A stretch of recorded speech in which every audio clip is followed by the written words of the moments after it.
Hi everyone, welcome back to WHU TV. My name is John, your host as always, and I hope you're all doing well. This video is sponsored by the channel sponsor 3retro.com. Please click the link in the description below that will take you directly through to the West Ham section of their website, where you can purchase retro kits from the 60s all the way through to the early 2000s, and of course some very nice retro gear as well, not just from West Ham, but there's EPL stuff in there, there's some Scottish Premier League stuff in there as well, there's England retro shirts, there's La Liga retro shirts, there's loads. Any purchases made through the link in the description below, the commission that the channel would normally get will be going directly to Isla's Fight. So thank you very much for your assistance, guys. You'll be buying some quality gear and you'll be making a quality contribution to a very worthwhile foundation. Now, as always, guys, let's start off by talking about what this video is about, of course, which is West Ham versus Southampton, live at London Stadium on Saturday at 3 o'clock in the Premier League. So, as always, let's talk about the opposition. Southampton are currently sitting 12th in the table, 10 points off safety, after they beat Villa 2-0 at the weekend. So did us a very good favour. They are very solid with their 4-4-2 formation, and they've really excelled at that over the last few months after that 9-0 drubbing from Leicester. What was it, November time? And as I say, they are trying to get themselves secure in the Premier League. Let's try and hope that they're not that secure at the end of Saturday afternoon, of course. Now, according to PremierInjuries.com, Kyle Walker-Peters is 50% likely to return to the side for this game, following his calf injury when he made his debut a few weeks ago. But the only long-term absentee for them is Nathan Redmond, with a groin and pelvic injury, from what I can find. Now, guys, I just want to say thank you very much to everybody that got the channel over to 1,500 subscribers on Monday night with a live watch-along from the Liverpool game. But 60% of you guys, or just under 60% of you that are viewing these channels are not, these videos are not subscribed. So if you like what I'm doing and you want to know more, then by all means, please do consider subscribing and if you do subscribe, welcome. It'd be great to see you. And also, please do hit the notification bells to get to know when new content is going up. So we would quite easily get to 2,000 if you guys hit the subscribe button. Now, as I said, turning to West Ham now, during the during that live stream, we got to discuss some of the best football we've seen West Ham play in a long time, especially probably the best performance I've seen West Ham do this season, especially on a Monday night and live on telly as well, for that matter. We were 1-0 up. Sorry, we were 1-0 down. We were 2-1 up, and then we lost it 3-2. Brilliant game. Just the expectation out of that game was zero from everybody that had a bit of a brain about them. At half time, I was buzzing. At 2-1, I was just trying to keep calm, because you knew we weren't going to hold on to that lead, and of course we didn't.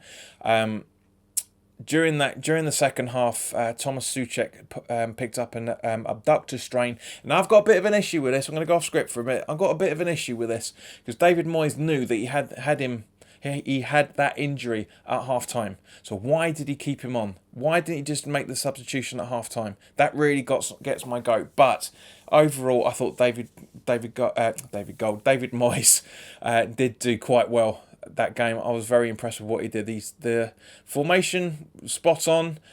He sorted a few things out, but anyway, turning back to Soucek, it looks like he's going to be out for about 2 to 3 weeks. Personally, I think he's going to be out for a month, but he could be back for the Spurs away game. Now, Jeremy Ngakia has proved me completely right.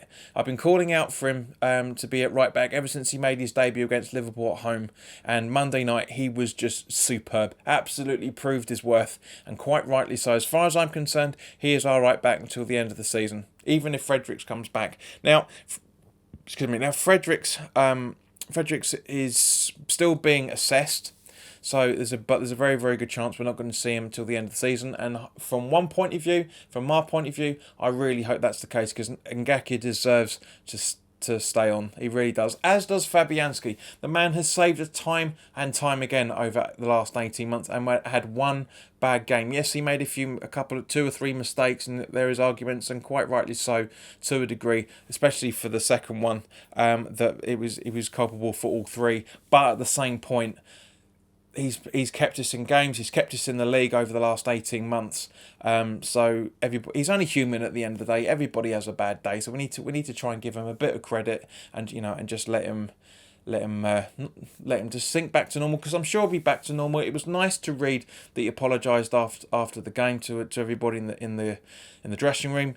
Noble is right. He didn't need to do that in any shape or form, but it shows his character, and I absolutely love him for it. Now, the interesting thing is Masuaku's been apparently suffering with a mystery illness.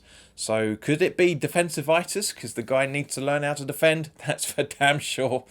X confirmed that Yarmolenko undertook a behind closed doors Spurs game the other night. So hopefully we'll get to see what his fitness is like over the next couple of days, and also to see if Sanchez has learned how to play football, because apparently he was also in that game as well. So that'd be interesting to see where we go. Jack Wilshere, please, we're never going to see him again. I don't want to say it. We've only got 10 more games of the Premier League after this. We've still got a long way to go, but I don't think we're going to see Wilshere ever again. I really don't think we will. So as always, guys, to round things up, let's talk about the starting 11. So in goal for me is Fabianski, as always. Keeping his place at right back, as I said earlier, is Ngakia, with Ogbonna, Diop and Creswell making up the remaining back four. Rice and Noble as the holding midfielders. Bowen out on the right. Antonio out on the left. Fornals sitting behind Allaire. Fornals, I was just over the moon with the kid. I really loved what he did against Liverpool, and the fact that you see that he did the celebration the way that he did, because he ran over to the fans, because he said he's been seeing on social media how everybody's been backing him, myself included, I hope, because I've been screaming for him to be playing left, right and centre for all days that I can remember since Moyes came in. I love him, and I really do hope that he does start again. So thank you very much for watching, guys. If you're new around here, welcome. It's great to see you. If you like what I'm doing and you want to know more, then by all means, please do consider subscribing to the channel. And hit the notification bell if you do, so you get to know when new content is going up. Please put your comments in the comments section below, so I get to see what you think the starting 11 should be, what would you put out, and also please let me know what your prediction's going to be for this game as well. I'm not going to make any predictions because I'm not confident on this one. I'm going to have to say I'm a lot more buoyed than I was this time last week after that. For that brilliant display at Liverpool, but I'm not confident to put a prediction down yet. I always get them wrong when I do anyway. So, guys, thank you very much for your time. If you like the video and you feel I deserve it, then by all means, please do click the like button as well. So, and also share this content with anybody you feel may want to watch it and isn't aware of the channel yet. So hopefully, try and get a few more subscribers. We're 2 away from 1,510, so it'd be nice to get to that figure within the next couple of days.